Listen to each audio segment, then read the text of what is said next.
Hello, hello. Dito na naman tayo. Everything Burritos. Unbox na naman tayo ng another Roger figure. Ito ay ang Roger execution niya. One Piece Memory. Letter B. Ayan, letter B. Tignan natin yung taas. Ayan. Gold Toei sticker. Ito yung binili ko na to, ano na siya, loose, kaya wala na yung tape nya. Matagal ko na rin itong binili, gawa ng wala akong display cabinet. Lagay lang siya dito. The rest ng mga figures natin ay Gold Roger.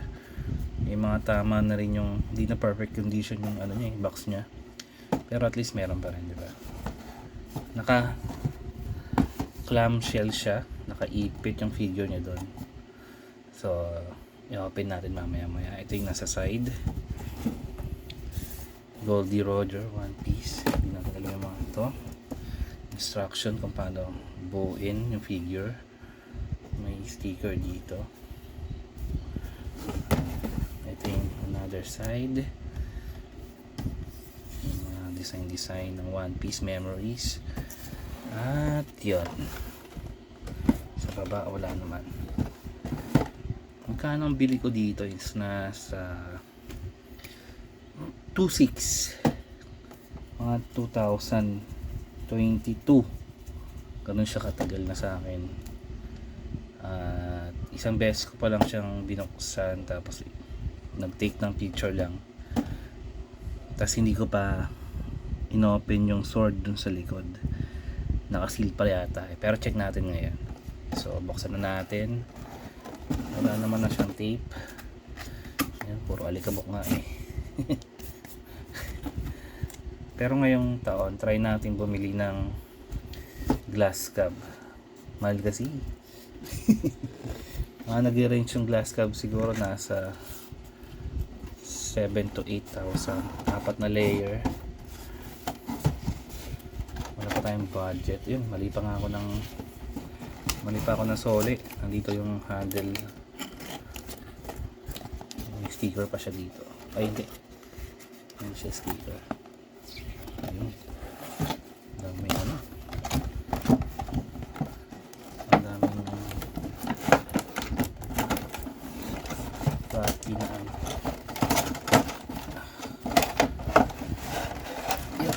Yep.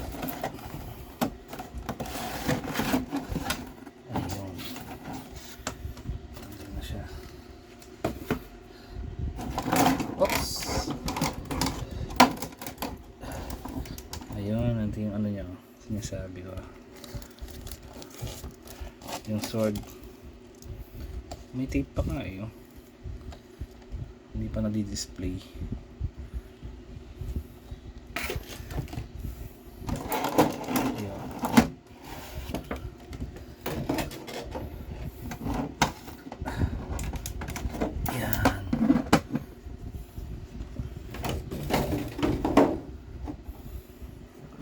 So ayan si Roger, angas talaga. Tingnan natin sa camera if okay yung may ano. Huwag natin lagyan ng flash. Zoom na lang natin. Ayan,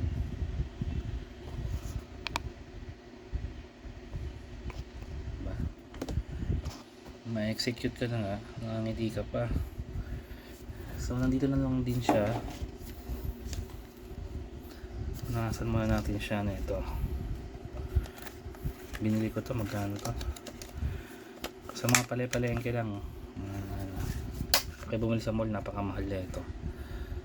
Sa pale-palengke lang 100 yata bili ko. 100 or 80 to 100 pala din. Kasi open yung clam niya eh. Open yung clam means napapasukan pa rin ng alikabok yung figure.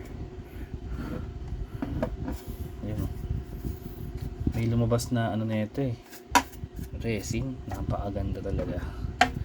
Yun nga lang, ganda rin ang price, hindi natin kaya. Ay, may nakalagay dyan parang made in China. I-zoom out na natin. Ayan yung pangalan niya, Goldie Roger. Ito yung lagayan ng peg para dun sa espada.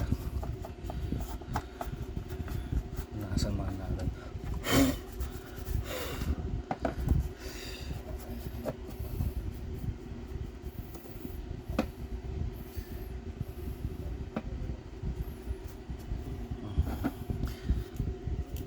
Alikabok na napunta na rito. Yan. Kunin natin yung sword.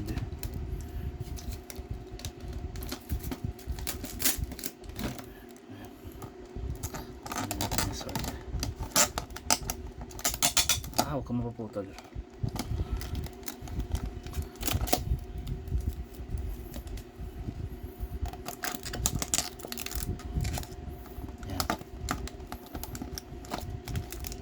Yun. May putas dito. Doon natin lalagay yung ito. Dahan-dahanin lang natin kasi itong mga to, ano ba? Madaling alam mo na, mabasag. Iyon. Tapos ito, tutusok natin dito. Yan na. Nakikita yan. Okay.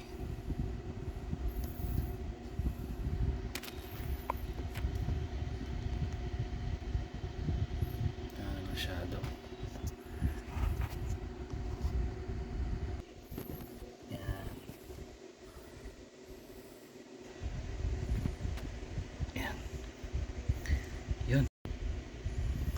So, yun. Check natin yung face. Okay.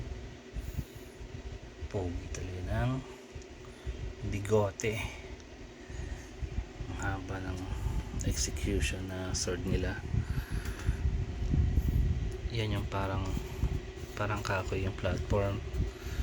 Yung parang mataas na execution nila. Tapos may dalawang guard dito na siya yung tutusok sa kanya.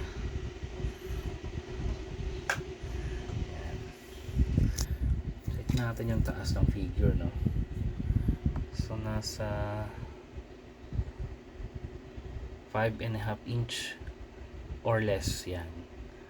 Pero kung kasama yung base is nasa hanggang dun sa sword is nasa almost 9 inches. Konti na lang, 9 inches na.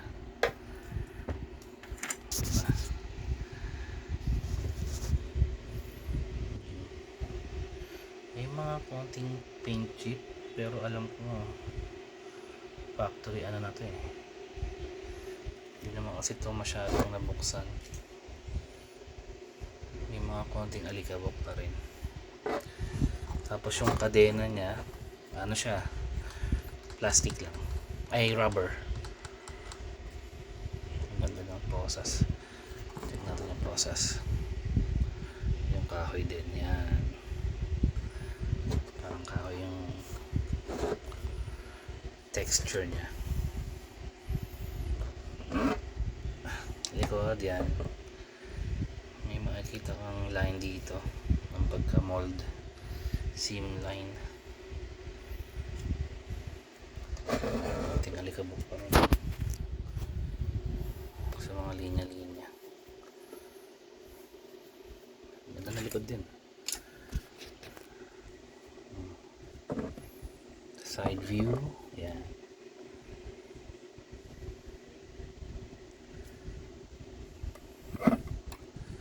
Ang ating Ichiban Koji na memories. One Piece, letter B. So yun lang, no? Nasabi ko naman na lahat.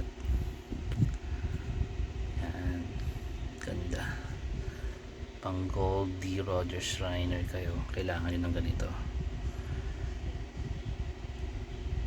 So yun lang, no guys, salamat ulit sa pagnood ng video natin about kay Goldie Roger. Ganda ng, tignan nyo naman yung shadow niya sa likod, nakikita nyo ba? Kasi